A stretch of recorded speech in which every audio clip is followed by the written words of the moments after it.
I am Peter Oehlkers. I'm here from Massachusetts. I'm in the Media and Communication Department at Salem State University. I'm here with my daughter, Lily. You might have seen us walking around together. I'm here to talk a little bit about a long-term 15-year listening and recording practice involving Baltimore Orioles, and with the implicit hope that this is a possible kind of practice that other people could participate in. The title is called Listening to Birds as They Listen, Eavesdropping on Baltimore Orioles in One Place Over Time. Begins with a very old transcript from Bechstein, who did a transcript of a nightingale. This was published around 1795. Bechstein published this, and this account of the nightingale was reproduced, transliterated into French. It's actually the French one that has seen more republication. But one of the things that's missing in the republishing is the you can see right there some dashed lines. Those are pauses, and those pauses have been left out of the publications of this, and so those pauses are not just the bird stopping. Those pauses are spaces for the other. One of the things we know about nightingales is that they're turn takers, that one will sing, another sings, and another sings. The other thing that we know about nightingales is that while they're doing this, there are other nightingales that will actually listen to them, eavesdrop on them, without singing themselves. And that includes males and females. So turn from the nightingale, who's been described as a poet bird, to the Baltimore Oriole, a bird that's not been studied quite as much, but has been described as more of the advertising jingle writer, in that it creates a clever tune, one that's different than all other Orioles, and then sings it over and over and over and over again. So we'll look at that aspect of things in a moment, but I wanted to give you sort of a dramatization of an Oriole listening. There's lots going on here that I could unpack, but this is a video of a bird counter singing with one that's off stage. And I'd like you to watch what the Oriole on stage is doing.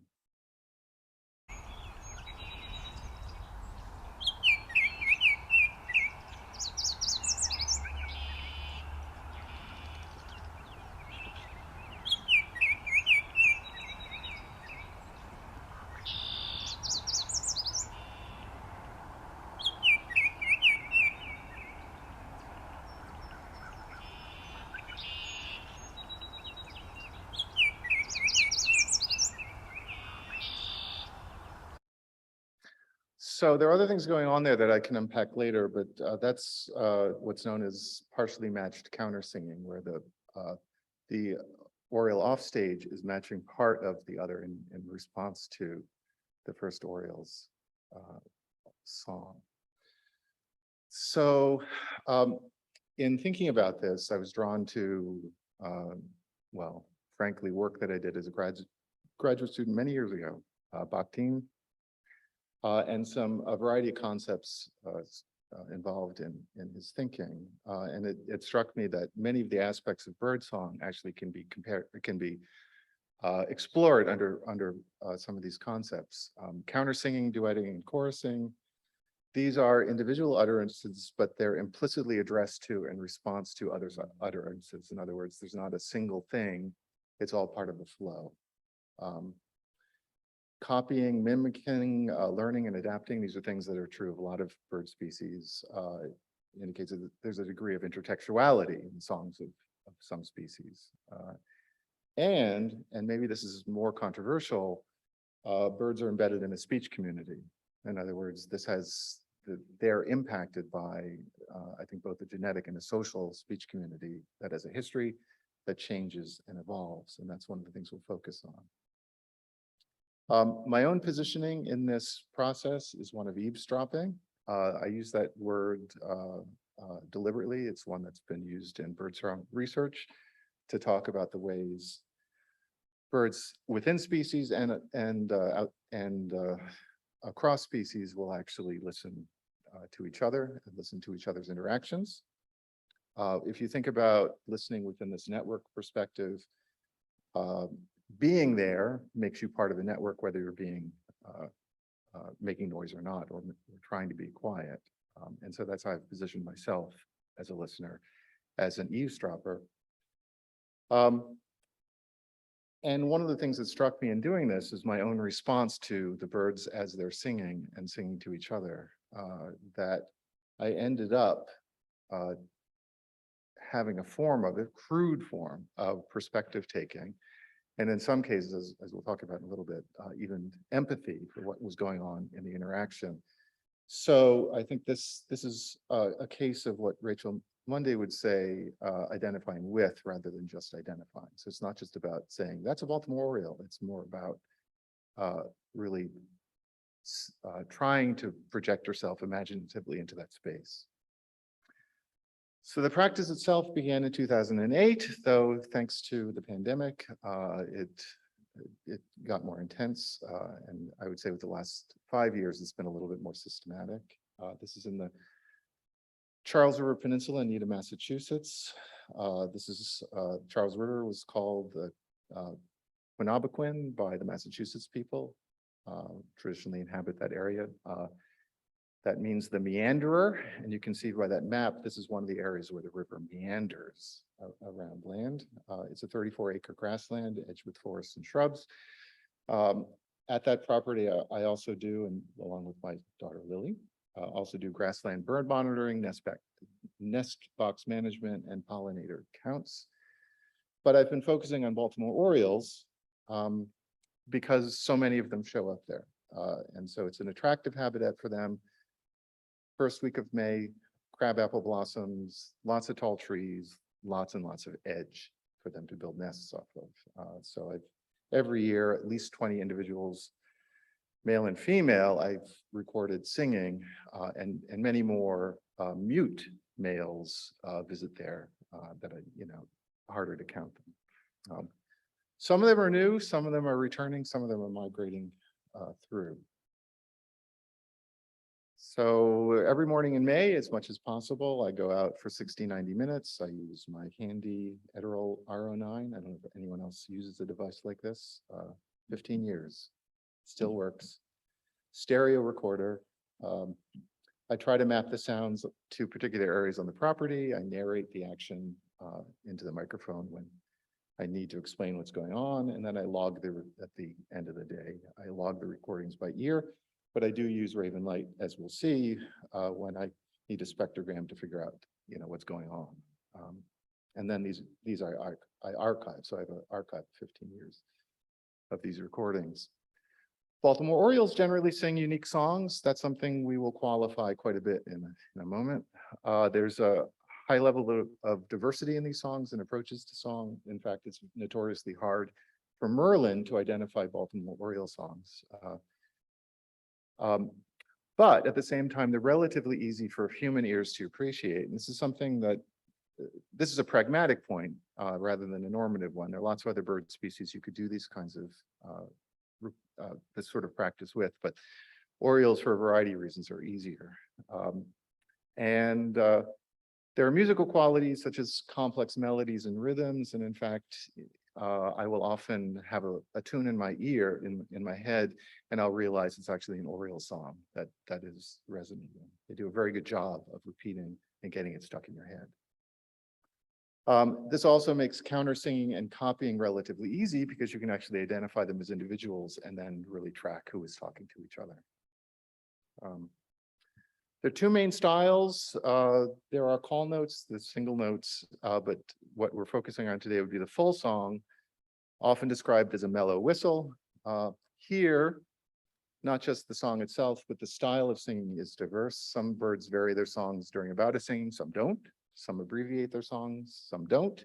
Some add embellishments such as trills and chatter. Some don't. Females also sing quite a lot. In fact, they tend to be shorter. They tend to be more situational than male song. So they're not advertised in quite the same way, often harder to capture. But here is a diversity of Oriole songs. I'll go by one, starting with the left column. Left column are what I would consider to be what most people think of when they think about Baltimore Oriole song, mellow whistles. That's the first one, 2008.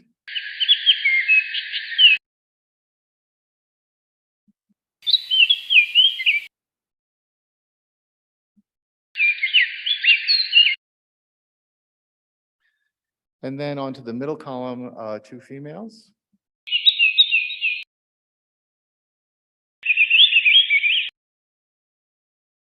Sometimes trills are added. Sometimes they only sing in trills. And will sing the whole season just using a trill.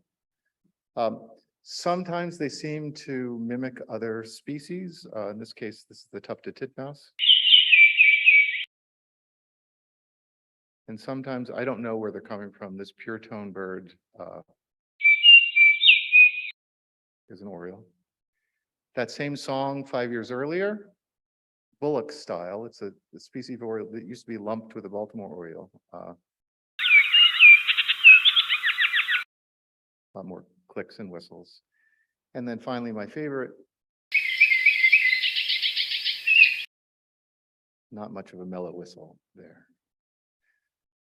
Obviously, the previous samples were removed from the dialogic context, that all these utterances occur within a particular dialogic context and should be remembered. So that's what I want to focus on right now. So the following recordings were made last year, May 4th, at a location on the property. This is two birds who engaged in a lengthy bout of apparently matched counter singing. There are two birds, one to the right and one to the left. The bird to the right had for me a familiar song. The bird to the left is the one that is matching and then overlapping, which we'll talk about in a second. And this escalated to a face-to-face confrontation, which is on this video. They're very high up in the canopy, and so you won't see them, but this is them having their face-to-face confrontation. They never actually engaged.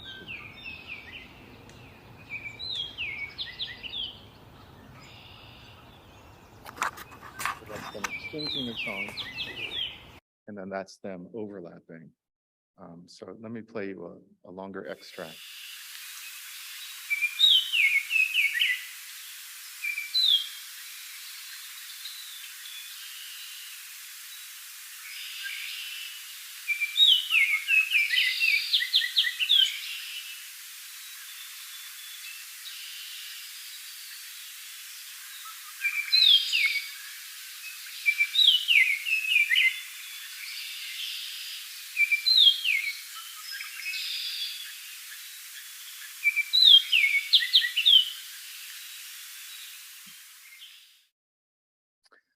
So Orioles, like Nightingales, follow rules usually with turn taking.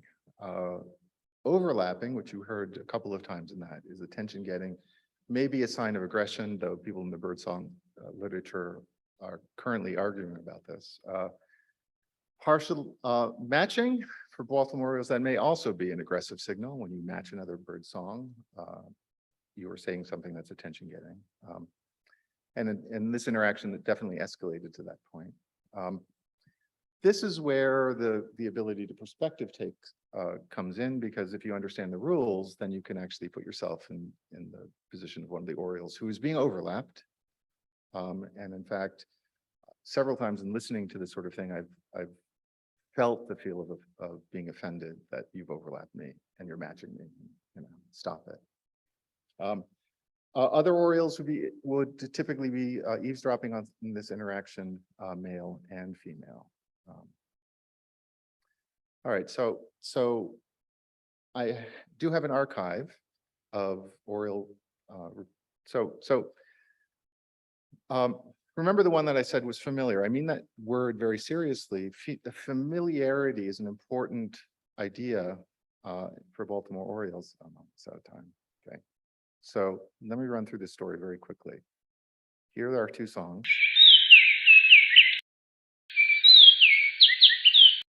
Match songs. All right. So if you look at this historically, that song, because we're out of time, I won't play through all of them, but that song has been at the property since 2015.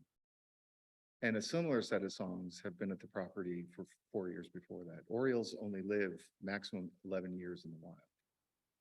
So what's going on here is that, in fact, the Orioles, and in fact, I don't even know if, this is not the same bird, put it that way. So there's a song that's being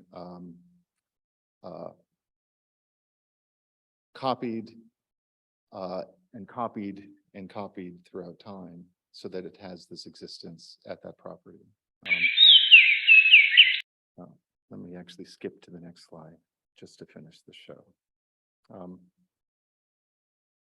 The other bird actually, the other bird was heard the previous year. It sounded like this. And then midway through that season, so it just shows how Orioles actually adapt some of their sounds in order to match over time. And this is an indication of what's going on. So to sum up, this is an example of individuals in relationships to each other in a microculture with traditions. Question, what to extent do songs themselves have a kind of an agency, sort of a cultural agency, and a reminder that soundscapes include individual as well as group creativity. Eavesdropping is a conspecific and heterospecific practice that can involve humans and opportunities for crude perspective-taking cultural learning.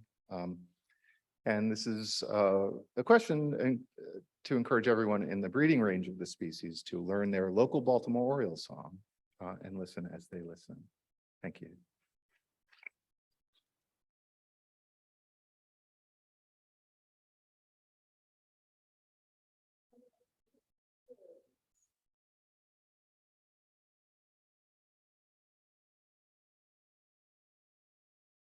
No one wants to hear the history of that particular Oriole song.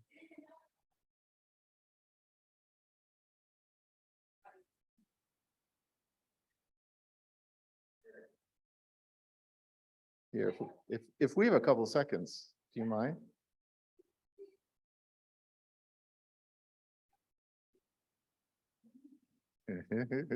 All right, this is the sonic part, so I don't want you to just have spectrum.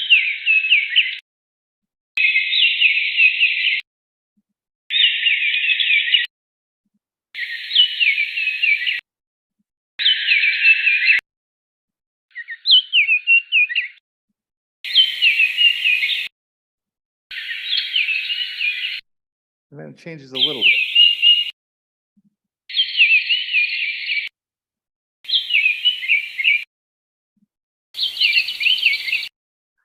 All right. I hope you enjoyed that. Thank you.